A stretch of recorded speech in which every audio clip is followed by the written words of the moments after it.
So, thank you for coming. Well, I'm sorry, but I'm going to have to make a considerable effort for this conference.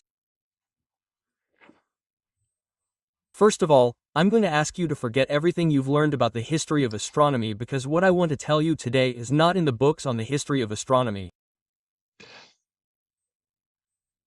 And secondly, I'm going to ask you to set aside your usual cultural references because I'm also going to talk to you about a culture in which we reason quite differently from our European habits.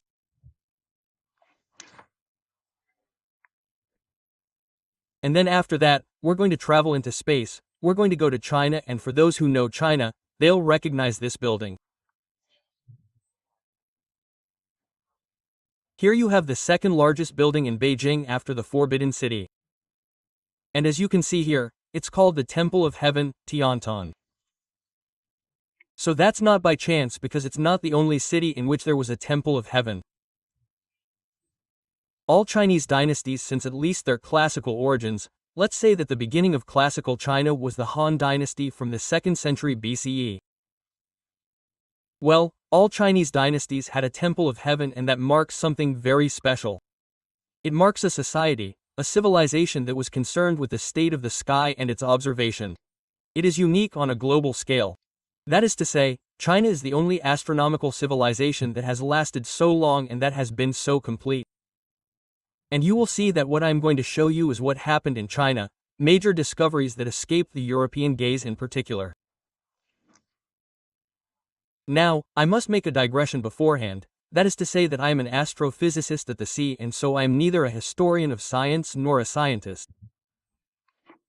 So you may be surprised by my interest in China and how this interest came about. Well, in fact, it came about because of this very beautiful nebula that we have in the sky, which we can observe in what is called the Crab Nebula, because it is in the constellation Taurus, but its shapes are reminiscent of a crab's claws.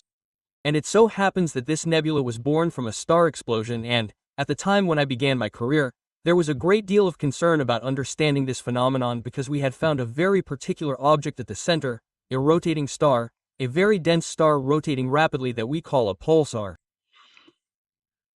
And we made the connection, in the 60s and 70s, between this compact object and the rest of the nebula, and we interpreted it for the first time as the result of exploding stars whose cores remained and were rotating very quickly at the center.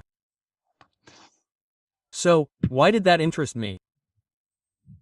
Because when I was working on this nebula, particularly on the pulsar in the center, they told me, we know exactly the date of the explosion of the star that gave birth to this nebula, and the date is July 4, 1054. At that point, I was shocked because I thought, but wait, 1,000 years ago, we know the exact date of a cosmic event that was still far away. This nebula is 4,000 light-years away from us.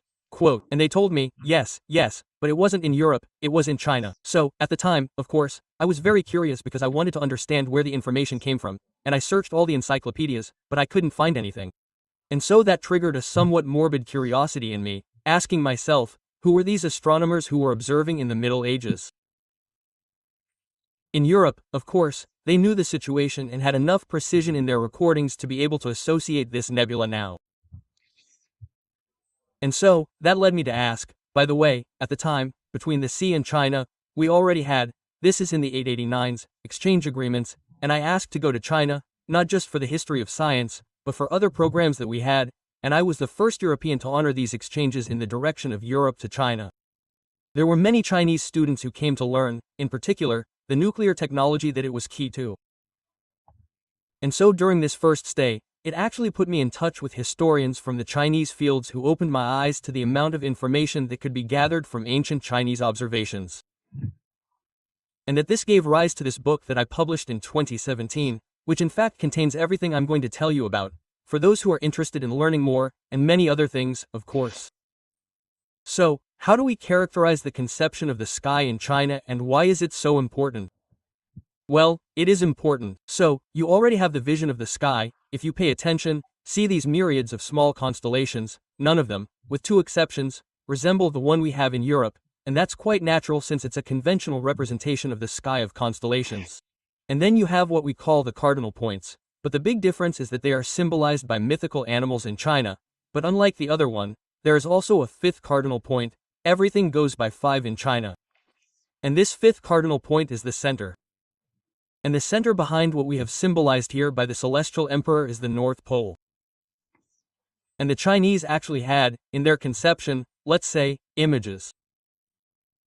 Considered that the sky was the mirror of the earth. That is to say, there was a celestial forbidden city in the sky. There was a celestial emperor. And do you know why they chose the celestial North Pole? It's because if you look at the North Pole, you see that all the stars revolve around it. So it was truly the center of the sky, just as the emperor in his forbidden city was the center of the empire. And so that gave rise to an entire culture centered on the sky. This simple imagination of an invisible link between the sky and the earth, such that the ancient name of China was sometimes Tianqia, that is to say the country under the sky, that the emperor, as I said, was called the Son of Heaven. The terrestrial emperor was called the Son of Heaven, and was in correspondence with this somewhat magical North Pole. And then later on, it was very important because it determined that astronomy became a political science. That is to say, the emperor, for to legitimize his status as emperor, he had to not only properly administer the empire but also predict and interpret everything that happened in the sky. This was called the Tianming Mandate of Heaven. And this is an imperative that was given to all emperors to interpret and explain in a certain way what was happening in the sky. It's conventional, but it worked extremely well from the beginning and even before the classical period to ultimately provide what? Continuous observation of the sky, since the emperor was very curious to know everything that happened in the sky. So, I'm just going to draw a small parallel because since we are from a different culture, it's difficult to understand how and what happened on both sides of Asia. So, in Europe, and we had it for a long time, we had a completely different conception borrowed from Greek, which unfortunately for us had a rather false description of reality. Naive, we could say simplistic, simple, simplistic but naive, in which the earth was indeed at the center of the universe, surrounded by the four elements and then all the celestial bodies that were known at the time, which were the planets. And so, we had transferred the entire sky of stars into a final sphere. So, we called them crystal spheres because, since they were immobile spheres in a certain way, and in the final sphere, there were all the stars, it was a world that was actually completely external to everything that was actually of interest at the time. So, already, by this simple observation, we had the idea that everything was perfect. So, they were perfect circles. We now know that this is obviously not the case. And then there was a very, very regular distribution. So, the particularity of Europe is that we started from this, but we kept it for centuries and centuries without ever asking ourselves the question, but does this represent something real? And so, we actually find here, we have the two Greek astronomers that we refer to in these eras between -100 and +100. Well, 1500 years later, you see the description that was given by another astronomer in 1537, it's exactly the same. That is to say that we haven't moved for 15 centuries. And what came after as an aggravating element that made the situation worse is that the monotheistic religion said, but that's very, very great, the sky is immutable, perfect and so on. But that's what God created, that's normal. So, we can't say anything other than the sky is totally perfect, nothing moves, nothing happens there. And so in China, obviously, as I told you, the emperor was very, very concerned with describing everything that happened in the sky, including the stars that exist all the time, but also everything that happens sporadically. And so in fact, through this kind of mirror that was effectively established, well, they discovered, through a continuous monitoring of the sky that they carried out, a lot of phenomena. They discovered the trajectory of comets, they discovered star explosions, they discovered sunspots. These are major discoveries that we owe to the Chinese and not to European astronomy. So obviously it's the complete opposite. They had it for, I guess, 40 centuries because there are archaeological remains that have been discovered that take us back to 2000 BC until now. So that's why my book was called 4,400 Years of Chinese Astronomy, because it does indeed contain information on the activities and discoveries that were made at that time. So, I'm not going to give you the whole story of Chinese astronomy, but I've taken two examples because, apart from this continuous activity that wasn't in Europe, there was a second aspect that terribly handicapped us in Europe. In Europe, all those who thought about the sky were somewhat isolated people. They were isolated thinkers. We know about the Greek thinkers. They weren't in any institutions, whatever they were speaking over the centuries that went by. Then, we're talking about different languages. We speak Greek, we speak Arabic, we speak Latin. There was no paper, there was no printing press. This is phenomenally important. That is to say, we can't pass on the texts. Texts were transmitted on parchment, that is, on jars of animals, but to write a book, several pages were needed. So, entire herds had to be sacrificed to write a book. As you can see, not many books were made, and then, indeed, many documents were lost. So, there is one thing that is very, very spectacular, that I discovered quite late, is that when we refer to Greek astronomy, we are given chapters and chapters, but we have no authentic documents. No authentic documents. I will take the example that concerns us on astronomy. There was a very famous astronomical work called the Almagé, which is a kind of summary supposedly of ancient Greek knowledge, more or less in general. Well, it is the only text that we have, but it was then translated from Greek into Arabic and then into Latin. And in fact, the only copies that we have date from the 9th century. That is to say, even if it was Ptolemy who wrote them, who possibly wrote the content initially, 8 centuries ago. It is clear that the copies we have today do not correspond to the originals. Obviously, they were amended, completed, and so on. So that is a real problem in the history of European science, is that we do not have the documents. On the other hand, in China, it was the opposite. So I told you that the emperor had hundreds of people at his service to observe the sky. There were already observatories in the centuries before our era, in which there were 100, 300, 200, 300 astronomers. It is like the Paris Observatory. It already existed with structures and instruments, and so on. They paid these people. Obviously, these were the great scientific institutes of the time. And then after the peculiarity, they standardized their writing. That is to say, from the 1st century until today, the same characters have been used. With my little kitchen Latin, I can decipher texts that are 2 centuries before our era. And so that is very important because the continuity of the preservation of the texts will be effectively favored by that.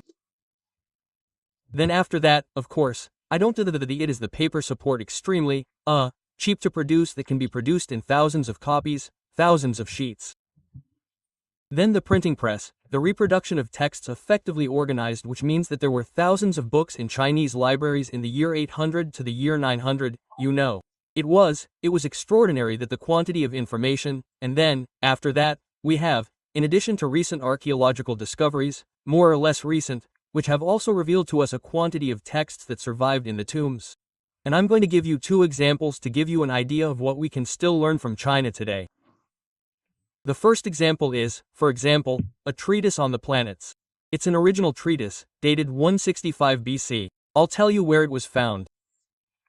It's written in Chinese, which can still be deciphered, and it gives us the exact period of the planets, which was extremely precise in those early days. So that's a key difference. Now, among the examples I can give you, there's one that's quite spectacular. It's a tomb. It was discovered in 1972 in central China, and what's special about it is that it was very, very well preserved, 30 meters underground, covered with charcoal and heat to prevent humidity from penetrating. Inside the coffins, there were 3 people who were buried, including one, a marquis, the marquis and his wife, and this is their son. And the peculiarity that has always amazed me is that inside this coffin, there were embedded sepals. Well, we found an extremely well-preserved woman. You have someone here who died in 200 BCE and you can see that the person here has retained her flexibility. It's not a dried-up mummy, it's flexibility. An autopsy was performed, and the limbs could move. It's an enigma to science at the moment. How and what liquid was recommended? Unfortunately, it was lost when the tomb was opened so that a physical person could be preserved so faithfully. You can see her hair, her teeth, in short, everything is very, very spectacular. That's not what's important from an astronomical point of view, it's that, at that time, and this is to show you the philosophy and psychology of the people of the time, when you were buried, when you were a bit noble like these people who were buried, you weren't buried with gold, precious stones, or diamonds. No, you were buried with texts. And the special thing about this tomb is that it revealed a book about yourself. So paper wasn't invented. You wrote on silk, which is a material that preserves itself quite well, and a book about yourself was found in which there are 100,000 characters that summarize knowledge as well as philosophical ones. We have the oldest known copy of the famous Lao Tzu, The Voice and Virtue, the foundation of Taoism. We actually have a copy of the which is divination by the stars that you are probably familiar with, the planets and extremely ancient medical documents, in particular the ancestor of the Qigong where there are small figurines drawn. We are here 2 centuries before our era and we come across authentic documents. So the most spectacular document on the astronomy side apart from that of the planets, which I will not tell you about, is that inside, when we explored, we found drawings. We actually found what is here, what you have before your eyes, the authentic document. See the drawing of a comet in the comments below. And this is indeed the oldest known atlas of comets. So it predates 165 since the tomb was closed in 165. So, we have 29 comets and, when we represent them in a more legible way, here are the different forms of comets, and we had a comment for each one.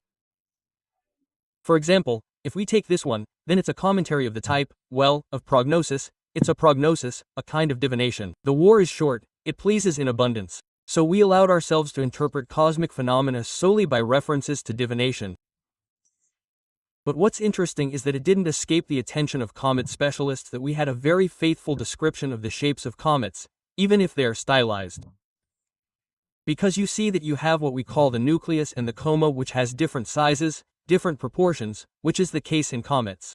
They sometimes have more or less developed nuclei and more or less developed fires. And above all, we see that you have two symbols for the comet's tails which are drawn, straight lines which are what we call the plasma tails. It turns out that the gas ejected by the comet is actually oriented directly by the lines of the sun. So it creates a curve, a direct line, and then the dust particles are much more curved. And you know that in comets, we can have 1 to 3 or even 4 times the number of comets. If we compare with comets seen in general, well, we have a fairly accurate and complete description of all the comets that can be observed. So that means that these 29 comets that have been catalogued required decades of observation because, by the way, as you know very well, we rarely see comets. There was one just passed by, but it was only visible in the southern hemisphere, very difficult, etc. To have a beautiful comet visible to the naked eye, you have to wait at least 10 years, for example, to have 1 or 2. So that means that these observations with such a complete catalog were collected over at least 300 or 600 years of observation. Which suggests that it was indeed the result of observations prior to the period in which this catalog was actually found. It was considered valuable enough to put in a tomb. That's what's extraordinary. People not only looked at the sky, but they were fascinated by this kind of echo that they actually had when looking at the sky. So it's one of the most spectacular examples because, if I summarize, for example, in Chinese texts, there are more than 500 comets listed. They have very poetic names. They were either the Baal H Sing star, the Long star, or the Ray star. These are visual descriptions of the comet. So, there's one thing that interested us, as soon as we found this catalog, was to say to ourselves, since the Chinese knew comets very well, there's a comet that we've known very well since Halley. It's Halley's comet, of course, which has a period of 76 years. So it was easy to calculate back when it passed and see if by chance the Chinese had noted this comet. Well, we found all the comet's passages from -239 to -1050. That is to say, we have the 29 passages listed in the Chinese texts. So that gives us a reliability, an idea that these texts were not invented. Incidentally, it wasn't invented in passing because the emperor was very worried that people would tell him stories about the sky without him being able to really check it for himself. There were 2 or 3 independent teams that worked every night and the reports were given to the emperor. So if one told something and the other didn't, it looked bad. So, with the help of these recordings, we finally got the idea of the precision and reliability of the texts. And that's surprising because at the beginning, there were a lot of doubts when observing in ancient times, and ultimately, we noted approximate but we couldn't make mistakes about the stars. No, they were extremely precise since we were able to verify it on numerous occasions through these texts in particular and through others. So in Europe, it's completely different because unfortunately for us, the Greeks also had a particular vision. Well, they knew that for them, comets were in what was called the sublunar sphere, roughly in the Earth's atmosphere. So it had nothing to do with the sky. So they were completely and terribly neglected. And so in fact, here we have, for example, the first comets that were actually observed and documented. It was in the 16th century. And here, in 1668, we still have imagery of a comet that is terribly anecdotal. Ultimately, it was more about the danger that the comet represented, the sign of the sky and so on. But hey, the Chinese also had a bit of this pronunciation from comet, but at least they noted what they saw. Whereas here, we note I don't know what in the end. And so in fact, it is unfortunately due to a lack of activity in Europe because we could have documented these comets well. But suddenly, we see the difference is indeed noticeable. So, there's a particularly spectacular passage of the comet Hal. Now, it is magnificent because it passed in 837, 10 times closer than in 86 when it passed by the Earth. And so, you have a tail that took up almost half the sky. We regret not having seen that, because, and so, in the Chinese chronicles, then it is day by day that indicates very precisely the position, the movement, the length of the tail. Their precision in terms of it is less than half a degree, it is just with the naked eye. It is just noted like that, and you have the positions listed during the days 5, 6, 7, 8, 9, 10, and 14 of April. So the trajectory is so precise that it allowed us, and this passage slightly disturbed the Hala comet, to recalculate that in fact the Hala comet does not have a constant period of 76 years. It can vary between 74 and 79 years. And this was a notable modification of the trajectory that we were able to actually reflect in the past. What was said about this? It was still that it was half the sky taken up by the tail. What do they say about it in Europe? They say that in the middle of Easter, a comet appeared in Virgo and traveled through Leo, Cancer, and Gemini. That's all. That's all you could find on an observation that was indeed extremely, precise by the way. So, this is a notable difference and I will not stop emphasizing it, because it was when I learned about these eclipses that I asked myself, but how come our culture has not managed to reform itself, in fact, to finally realize that there were other parts of the world, and this other part of the world might not have the same opinions as us on the sky, and therefore, have given us additional information?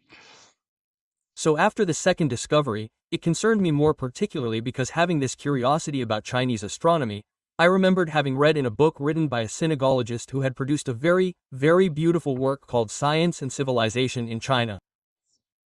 These are extremely important volumes that are indeed a bit difficult to use directly because there are so many references. I had seen that there was a sky map that had been found in China. And so, what's special about this sky map is that it's the oldest known sky map in the world.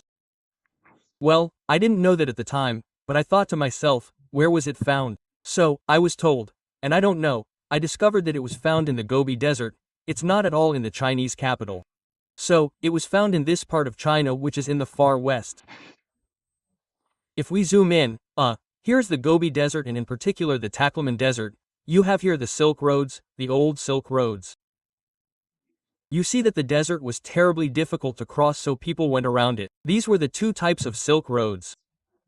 And here you have a city that still exists, Dunhuang, which is a kind of oasis where there was still water and so people got supplies there to cross the Taklamakan Desert. So, it turned out that in this area, at the time when Buddhism flourished in China, there were monasteries that were built in this region. Then, in fact, as China lost control of the area at one point because the influence of Islam meant that these territories were conquered by what we could call the Arab conquests and so they deserted the place.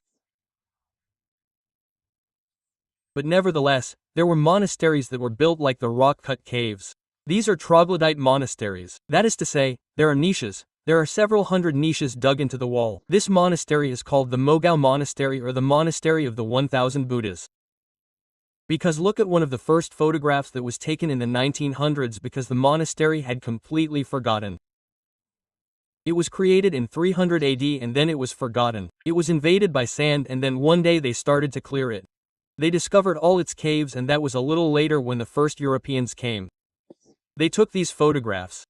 You have it, it is indeed a conservatory of Buddhism. It has the entire history of Buddhism between 300 and 1000 AD, with the evolution of paintings, sculptures, in addition to the astronomical texts that I will tell you about. Indeed, there is indeed this heritage. It is classified by UNESCO and it is indeed the subject of a huge amount of research, including by historians of religions. And so this is the aspect that has been renovated at the present time. You can visit it. It is one of the major tourist attractions. And so the story goes that in fact, the monastery was cleared by a monk who was there and, in fact, he very quickly came to the attention of European explorers who had things that had been found in this monastery. So here we have an English explorer who is of Hungarian origin, named Orenstein, who arrived in 1907. And so, in fact, as I told you, the monastery had been closed in the 1000s, but in fact, the monk who had actually started clearing the sand, came across a cave which you can see as normal. And then, in fact, there was a wall. There, the wall had been demolished in the meantime, but he opened it and he actually found a hiding place filled with 40,000 manuscripts. So what you have before your eyes is a 1,000-year-old library in which there are 40,000 documents piled up, and it is extraordinarily precious, of course, apart from the sculptures I told you about, because we have them in all languages, because since it was a confluence, it is a treasure of humanity. It is an intact library that has been preserved. It is made very dry in the Gobi Desert, so the paper is Chinese paper. It has been very well preserved and you can see the quantity of documents that we have in the upper passage. We have the oldest known printed book. It dates from 868. It is a diamond sutra with a very, very beautiful illustration at the beginning and texts that are extremely well preserved for the most part. And so in fact it is in this place that a truly special astronomical document was found. It turns out that this Stein, obviously, all the Europeans completely plundered what he found. He sent 7,000 of these manuscripts to other camels, which ended up in the British Museum, and then they arrived there and stayed there. So, in large part, in any case, for astronomy, and when I started writing my book, I knew that some of the documents, particularly astronomical ones, had been transported to the British Museum. The British Museum told me, no, but now it's at the British Library, it's changed like we did with the British Museum, the Mitterrand Library. And so I wrote to the British Library, and they told me, yes, we have the map. So I said, send me the bibliography so that I can see all the studies that have been done. No study had been done on this map, they said to me. There are 4 lines that we always put in our exhibitions because, in fact, everyone had forgotten that this map had been deposited in the British Museum. And I think that in European museums, there are a lot of documents like this, they have been piled up, and then no one has looked at what they were. It was completely by chance that I finally came across this document and that I was the first, along with 2 colleagues, to analyze the content of this map. This map is absolutely fantastic and spectacular, apart from its aesthetic aspect. It is a scroll that is about 2 meters long and that contains all the Chinese constellations drawn, of course. It is a Chinese paper manuscript with the drawing and the names of the constellations. So what I am going to show you at the beginning of the Chinese sky is based in particular on these maps. And in fact, their expirations on it is divided. So, you have about 1340 stars and 300, a little less than 300 constellations. In the case of small constellations, we often call them asterisms, and what you see is that you have a very regular distribution. That's what struck me right away when I saw the document. He said, but it's not something that's written down like that off the top of your head. It's extremely regular. As soon as you have some knowledge of the sky, you have to start deciphering the names of the constellations, cross-referenced with the European data. You see that the line that runs through the middle of the map is the celestial equator. It separates the north and south of the sky, still in a modern description of course. And then you have something really important, which is that here you have another part that I'm going to talk about. The particularity is that it's exactly like the way we make our maps, whether of the sky or the earth, when we want to represent a sphere, which is obviously something that's not flat on a plane. To do this, you have to apply a mathematical method, called a projection, to do it rationally and not distort the position of the stars too much. Well, this projection that you have here was similar to a projection that was actually invented in Europe in the 16th century. The projection is the Mercator projection, which effectively distributes the data, whether from the Earth or the sky, according to the angle on each side of the equator. And we can see right away that we have a drawback, and it is inevitable, which is that here all these regions are completely distorted. You have stretched them by your projection. So, we have to add another element, and this element appears on the Chinese map because what I am showing you here is indeed the polar region. It is exactly the region of the North Pole and all the constellations around it. By the way, you see that here we have the only constellation with Orion that resembles the modern constellation, it's the Big Dipper. And when you compare it with the way we make maps today, you now have, this time, an asymmetrical projection that has certain rules. I'll let you discover it, but so you have this complete map established on extremely scientific, extremely precise rules. And that's a surprise because I'm going to reveal the date of the map. You'll see that we are very far from all the mathematical developments that there were in Europe and even in China. We don't have the proof of how these mathematical methods were developed. We don't have as continuous a history as in Europe. So, obviously, the dating was the key point in this story. Well, we knew that it was before the year 1000, anyway, there were no other documents and the monastery was completely sealed. So, I asked the sea to finally let the curators at the British Library give me a tiny piece of paper because we can analyze it with a carbon-14 dating machine. Exactly the dating of the paper. He never wanted to let me give him a tiny piece of paper. I don't give up hope of getting it one day, but I haven't been able to date the medium. On the other hand, we did explore the entire document, of course. Before this 2-meter document, there was another document about clouds where there are many more comments, and one of these comments said here is your Satan Chun Feng said, and then there was a kind of explanation. Now, it turns out that we know him from the history of Chinese science, a very, very famous scientist named L. Chun Feng, who wrote a basic work on mathematics in China, in mathematics, called The 9 Chapters. And it turns out that he uses the same formula in this work as in our map. So there's already a very, very strong presumption that the man named L. Chunfeng at least participated in the map, directly or indirectly. So we are indeed in those periods. Then afterwards, I tried to date it using astronomy because the pole changes position, but you know that on the map, which was not very large, the document is not very large, it is only 25 centimeters deep. It is long but not very large, so we do not have infinite precision, and so we can only say that it is between 600 and 800. And then afterwards, we dated it. I won't go into it again, it would take too long to explain it to you, but it turns out that in China when an emperor arrived, they were not allowed to use the characters of his name, so they were slightly transformed. Everyone understood which character we knew as if we were deliberately making spelling mistakes, and so everyone saw that it was indeed the right word. But like that, we know that if we find modified characters from a certain period and not in the other, well, we know that the document can be dated. So we saw that it was indeed after Taisong because we had modified characters from Taisong but before Suosong, who was another emperor, because we did not have characters to modify from his name, and so in fact it gave us between 650 and 680. Well, we arrive at approximately that date, which is very, very well confirmed in my opinion. And so, we actually have a very, very old map, since in the end it is more or less a little bit, well, it is even before Charlemagne, you know. So, we are really in the pre-Middle Ages even in Europe, and you see the degree of precision that was achieved in China. Obviously, we understand why, because these were observatories, they were professional astronomers, it wasn't just someone dreaming in a corner. And so we arrive at results like that, and it has always fascinated me that we can go back in time so far, with the means of living of the time, and achieve such consistency in astronomical research. So this is a scientific paper that we published, but which will give you all the descriptions of the map.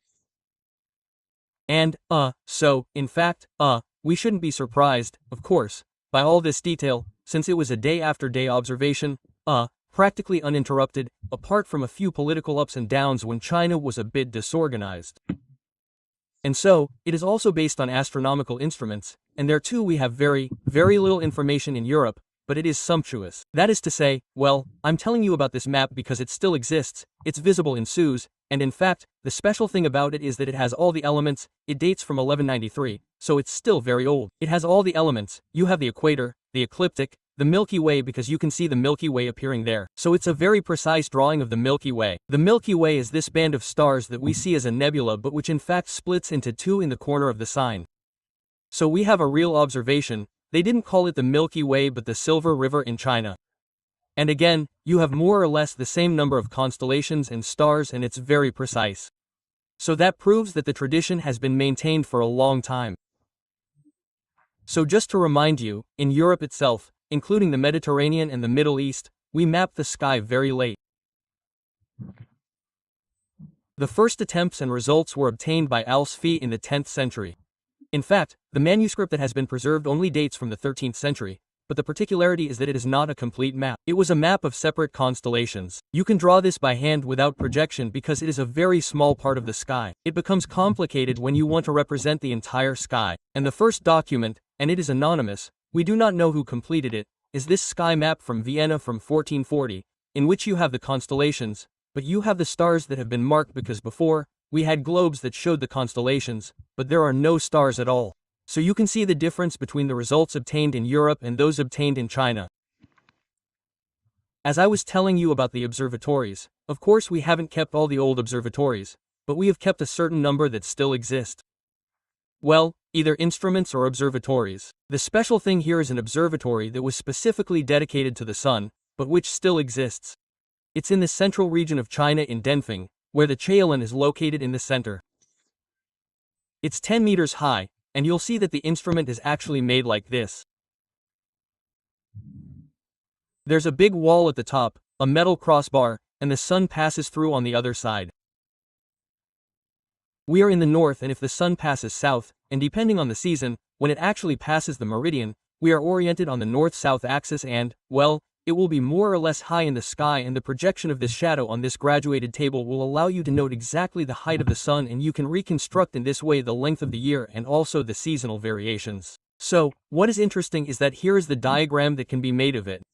And so, well, you realize right away that, because what I didn't tell you is that it is a major innovation.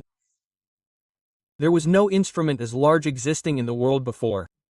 The Chinese had the idea of saying that if you make it bigger, you will make it more precise, which is right. And here, if you like, before that the Greeks had rather portable instruments, astrolabes, things that were completely things that could be carried. And then, they say to themselves, let's do it big, let's do it precisely. But as in all scientific research, there's an H, that is to say, when you do this, they build this and then realize that in fact, since there is a large distance here between the bar and the table on which you are measuring, well, the light is rediffused. In other words, the bar, instead of being very clear, the outlines become blurry. As a result, your precision is not very great.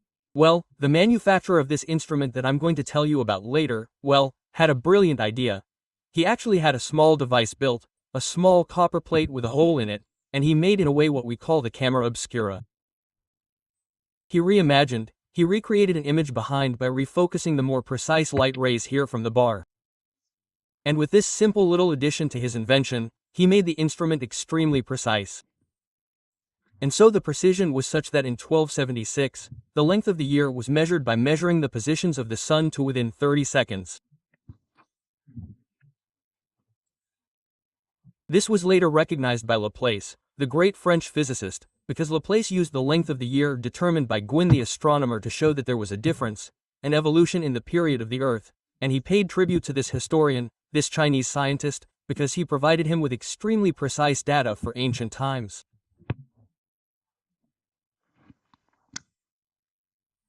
So, apart from these great instruments, they were lucky, let's say, but because they had a different reference point from Greece, to invent the mount for the modern telescope. What we call today the equatorial mount is a mount dedicated to stargazers. Stargazing is based on a reference plane, which is the celestial equator that we saw on the map, and in which the stars are actually distributed north and south. But if you align your instrument, as the amateur astronomers in the room know well, you only have to change one coordinate to follow the sky as it passes in front of you, due to the rotation of the Earth. The Chinese did this directly because it was important for them to have this reference for the stars, the precise positions. So the instrument you have here is completely similar to the modern telescope. We have a copy here that was made in 1437 at the beginning of the Ming dynasty, but it was made at the same time as the great observer that I am going to show you. It is just that this first copy has been lost, and I will give you the diagram again. So you see that here you have a comparison with the first of the very large modern telescopes, which was at Mount Wilson in California in 1914. There you have 1276.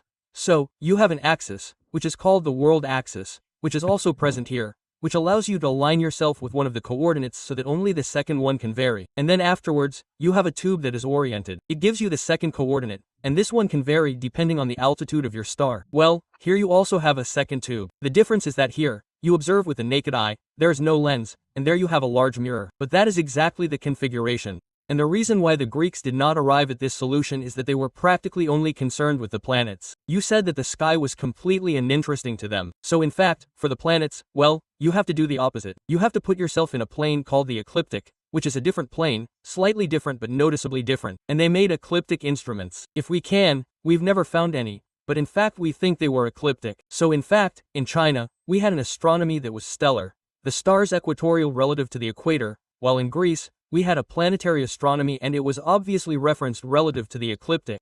You'll see that this had consequences later on in history. So, here's the famous astronomer whose name is Going, and now we have a certain number of instruments in China that are named after this astronomer because he really marked a real revolution. This is the beginning of modern observatories in this way, in terms of their size and their technology. It's spectacular because we often ignore it. We think we figured it all out ourselves, but it existed before. So, this is the Jesuit episode, and I emphasize this because, when I worked on China, I said, but why do we talk so little about China? Well, it comes from a Prochor kip, you could say a tale that the Jesuits left us. It wasn't necessarily bad, well, they didn't understand anything about Chinese astronomy. But really, they didn't understand anything. So, first surprise, indeed. Here, we have a photograph from 567, when the first, Jesuit arrived in China. His name was Maorichi, right? It was in the year 1601, he arrived, but he was captivated. He arrived in Beijing and he saw instruments or a carefully arranged terra, a quantity, dozens of instruments. And he actually says, somewhat naively, that on this terrace, we saw instruments cast in metal, which were of interest both for their size and their beauty, and we certainly didn't see anything like it in Europe for 250 years. They remained, and so on. So, that is to say, it was a shock, that is to say, that we were still in the midst of a scientific revolution. We were after, indeed, Copernicus, and so on. And the Europeans believed that they had rediscovered the world, and these Jesuits who arrived, and it's not possible, what happened? Well, indeed, they took a long time to realize it, and with a bit of bad faith, I think that they gave a very minor and in fact almost pejorative echo of Chinese science. In general, when we read their text, we are a little, surprised by that. So here's the photo I took in 1989 when I was in China, and now there are lots of buildings around. It would be difficult to have the same photograph, but the monument still exists. Well, it can be visited. It's called the Ancient Observer of Pequan. So the peculiarity, the Jesuits' lack of understanding, if you like, went so far that they did something extraordinarily negative. They arrived, there were instruments that were set to the equator, equatorial mounts. They didn't know about equatorial mounts. What's that? It's useless. They melted down the instruments that were on this terrace and put them back to the ecliptic mode. So they made Chinese astronomy go back 300 years. And at the time, it was because there was a change of dynasty and they were favored by the new dynasty over the foreign Manchu dynasty, which trusted the Chinese more, so to speak, and they took on the Jesuits as advisors. So these G8s were a disaster, and in a way, they are still seen in China as an affront, because paradoxically, the instruments have not been altered since then. The ones you see that are in the Chinese style, the dragons, you can clearly see, were built by a famous Jesuit named Fran Forbiste in the mid-17th century. So that's one of the ways we can see why we were cut off from his knowledge. Well, because there were many barriers and misunderstandings. If we don't take the trouble to understand how the other part of the world, whatever it may be, thinks and we think that we have discovered everything, well indeed the bridges are broken. So this is a short comment, but this episode really struck me because as an astronomer, I thought to myself, you see, we could have kept instruments from the 12th or 11th century, which were actually present. So, a short aside on the philosophical conception of the sky and the universe. We have also inherited, and for too long, it seems to me, since we have already talked about it, a single representation. There was no question of discussing this representation. When I told you that there was the weight of religion, it wasn't as now. We unfortunately have a little bit of the weight of religion from time to time, but at the time it was political power and religion. So, we could ban, burn, well, you know all the classic episodes, which explains to you that when phenomena actually occurred, we didn't dare interpret them, and so in China, we had multiple descriptions of the sky. It's almost incomprehensible to us because we say, well, there's one, not two or three. No, at the time of the Hanes, we're here centuries before our era. There were 3 different possible representations of the sky, which were discussed by different schools. As I don't know, to have different ones, so there was one that was Gatian, the celestial dew. This is the tradition that has survived the longest. The Earth is flat or slightly curved, and the sky is actually a hemisphere that covers it. So, we tell you, the Earth covers the sky on all 4 sides, and the stars rotate with the vault of the sky. But at the same time, we had Huntian, the celestial sphere. Here we are told that the cosmos is like a hen's egg, as round as a ball, the Earth is like the yolk in the center and the rest actually revolves around it. It is alone in the center and the rest revolves. So we already have a fairly spherical conception of the Earth without it being detailed. I am not saying that we actually have here, the roundness of the Earth described in detail, but it is in the philosophical conception. And then, you have an even more particular conception, which is that of the infinite void. So which creates an extraordinarily resonance, comparable to our modern descriptions, since we are told that the sky is indeed empty. So a priori it is a void and then a numerum of substance. It is an absolute void, and the sun, the moon, the stars float in space. So space is furnished by these bodies there, and all these bodies are condensed vapor. Well, that is exactly the reality. You know that the Big Bang is normally a homogeneous universe that condenses to form all the different structures. So that's one of the most profound lessons of Asian thought in general, not just Chinese thought, is that we can discuss our realities from different perspectives. In Europe, we are incapable of doing that, including in the cosmological field, and that's something we can talk about. So, I'm going back to this CR nebula because it has been the subject of a huge amount of real studies, and I'm going to show you that ancient Chinese scientific data has really helped us and that it really has value in modern science. That's what's extraordinary. It's the only place in the world from which we can draw information that we still use today. So why is it important? As I said, it's the end of the life of stars. So we understand how stars evolve because they explode. Then, in Fred, we understand where the chemical elements that populate the universe come from, because when they explode, they disseminate all these chemical elements, carbon, nitrogen, etc., which are normally contained in the star, and whose nature we would not see if they had not reached space. And then, in the center, as I wanted to show, you have an ace that we will never be able to reproduce on Earth. The densities are so enormous that we cannot reproduce them. So they are natural laboratories of what is called dense matter. So, I'll come back. Why was I interested? So this nebula, indeed, so we see what is said about it in the Chinese texts. I'll give you the exact counter-rendering. There are several. There wasn't just one. There are several. It's this text here. And you see that it is indeed translated as indeed in the 5th. We give you the exact date 4854, in relation to the years of the emperor, a guest star.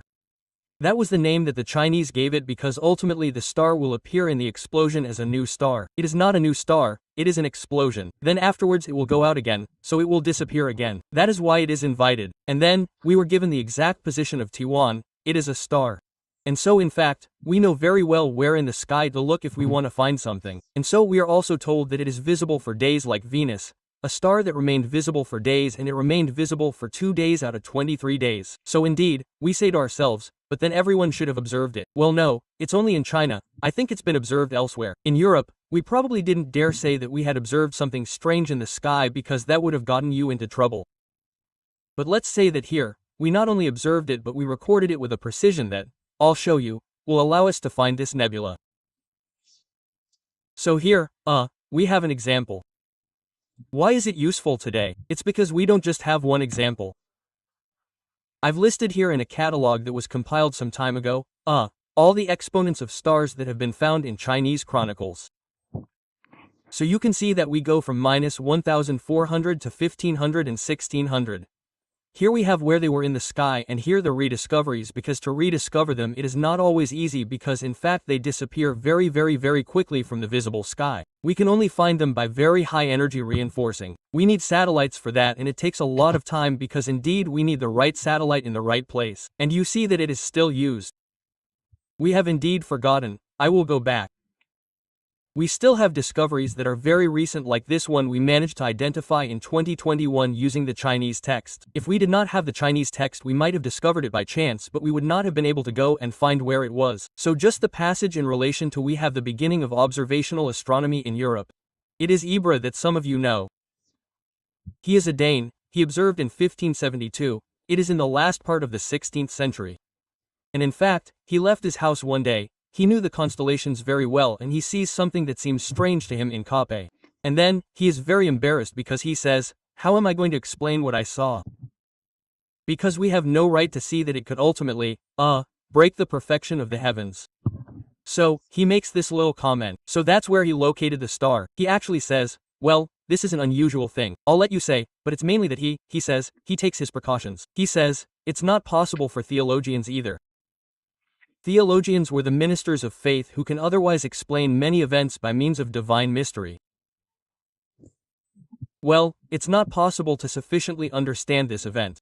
Enough, to say, he says a little, so he takes a lot of precautions when he should detach himself from it. To say, look, I observed something, we're going to try to understand what it is. It's to show the lock that was effectively up until that time, and obviously the scientific revolution is, that's also it. It's also about removing the religious barrier from the presentation of the sky. So, I'm going back to my list. So you can see that Europe only appeared after the 16th century. There are two supernovas, one observed by Tycho, the other by Kepler. By the way, I'll tell you later, but I can mention it right away. It's actually considered that, so, I did some special work with a Chinese guy, asking myself how we can calculate the recurrence rate of supernovae if we've already observed them with the naked eye, knowing that the naked eye can't see to the other side of the galaxy, and so on. So we did a calculation, and we arrived at roughly that we should have a supernova every 20 years, potentially observable with the naked eye. You can see that here, and in general we often take once every 50 years because we may have forgotten some elements. You see here that since Kepler, we have had almost 400 years without a supernova. So statistically speaking, we should expect a superb supernova to occur. Perhaps a star visible for 23 days in the sky because it has to happen. It's not possible, it doesn't happen. You see that everyone who observed regularly sent messages. So in fact, it's very, very good. It's the law of statistics, you know, but that won't cut it. One day, we will have a supernova. We observe them in external galaxies, of course. It's not that we don't observe them. These are supernovas visible at night that we are talking about. So, I'll come back to this one at the top because it is spectacular. We don't have the precise elements of the dating, we have the period. And how? Well, we found this in a very interesting archaeological remains. We call it the Diakuvan. Here, we don't have modern Chinese writing, the writing ancient that is engraved on the other turtles. It was divination again. We found an entire library near Wang. So, we are told that indeed on the seventh day, a star appears with Antares. And Antares, the symbol of Enter, is this star. It was indeed this symbol there. So potentially, and it is true, we have the first trace of a known star explosion. It dates back to 1,500 years, 1,400 years before our era. Then after, so if I go back, I actually pointed out the datings. So for example, we have this one. So this one is again extremely precise. It turns out that we searched for a long time. We thought we had found a nebula that matched it, but it was only in 2006 by combining X-rays from two satellites that we found that corresponded to this nebula there. Indeed, the quality of the observation what the Chinese provide us with is that we now know the exact age of the nebula, and therefore, we can question the entire expansion model because we theoretically calculate how this bubble should expand in space. But the Chinese data is extremely precise, not only in terms of time, or rather location, but also in terms of time, and it is very important to have the exact dating. Okay, that's the article. So, I think that here you go in sequence and you will have all the exposures of the stars as they were, recorded, which are placed on a map of our galaxy. You see, each time we found a nebula that corresponded, we have the date, we really have the Chinese constellation, and that allowed us to redo this complete table up to the last ones that you will see appear, which are indeed this is the crab. After, we had, before Tycho Brahe, that was the supernova of Tycho, and in fact Kepler's supernova were found and recorded in European texts.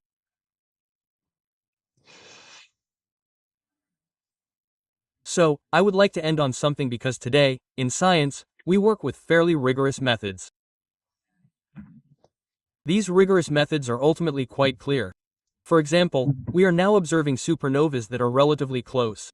We have moved on to hypernovae, and these hypernovae often produce what are called gamma-ray bursts.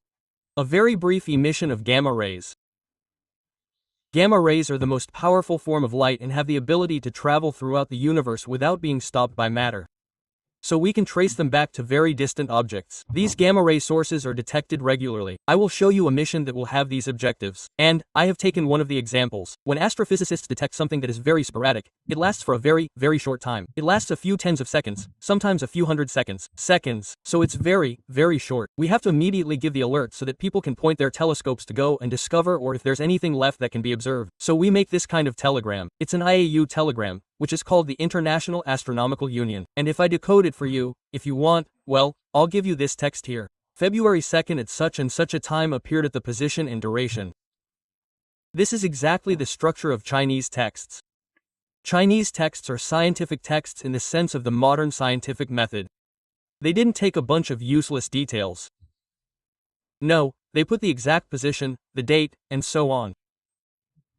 And that amazed me to be able to feed off old observations that perhaps have the same philosophy as me as a scientist. That is to say, they're not going to tell you, well, no, it was very beautiful or it was a bad weather day. No, they give you the essentials and very concise. So that's one of the elements that actually qualifies this Chinese scientific approach, which has long been underestimated in the past, even though it actually did. So here's to end with that element. You have a stand here that is dedicated to this satellite. The satellite is the first joint satellite solely between France and China. There's no Europe, no United States. It's just a mission. It took a very long time to set up because of political disagreements, as you can imagine, but it was finally launched on June 22nd.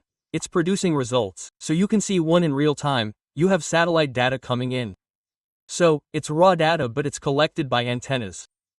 And so, it's a satellite with 4 different instruments. Well, they all have their own and its purpose is to use very specific elements.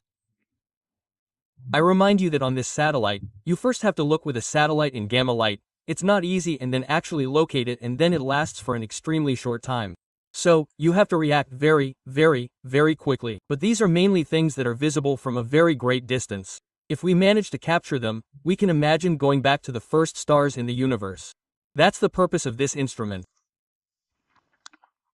So, what's funny is that there's quite a history in this. In fact, before we started to realize that the sky was changing, well, people started to look at the sky with small glasses and so on. And Charles Messier, who was observing in the 18th century, was the first to find this famous nebula in the sky as a nebula. So, he didn't make the distinction at the time. He was looking for comets which are also nebulous objects, but he still catalogued this nebula as Messier 1. And in fact, he was the first to rediscover, before satellites and so on, this nebula that came from an explosion which ultimately became famous again. And in fact, in the end, we have in the history of these sporadic explosions that have punctuated the sky, whether they be supernovae or gamma-ray sources. A story between the first exploding stars, obviously detected in China, the first rediscovery made by a French astronomer and finally this first, space astrophysics mission which, finally, really puts the pieces together and, finally, gives us the idea that we, in a way, we pay homage to ancient Chinese astronomy through this experiment. I would like to tell you that what we currently have as astronomy is very special. For a long time, we did astronomy with the stars that we saw. Well, they were not immutable. We saw that stars changed color, and even changed brightness. But now, we are doing astronomy with events that last 10 seconds. In other words, the secret of the universe is in the fugitive. It is not in continuity. It is not by observing the sky like that you have this for thousands of years. And it is contradictory because a star can live 10 billion years except that it explodes in one go. This timescale is phenomenal, but you will see that now you will only have results like this when we talk about gravitational waves. These are extremely fleeting elements. So we are starting to finally, let's say, to reformat our means of observation because we realize that everything is hidden in micro-events and this is a revolution in astronomy and in a certain way it was already contained in the philosophy of the ancient Chinese. There you have it. Thank you for your attention.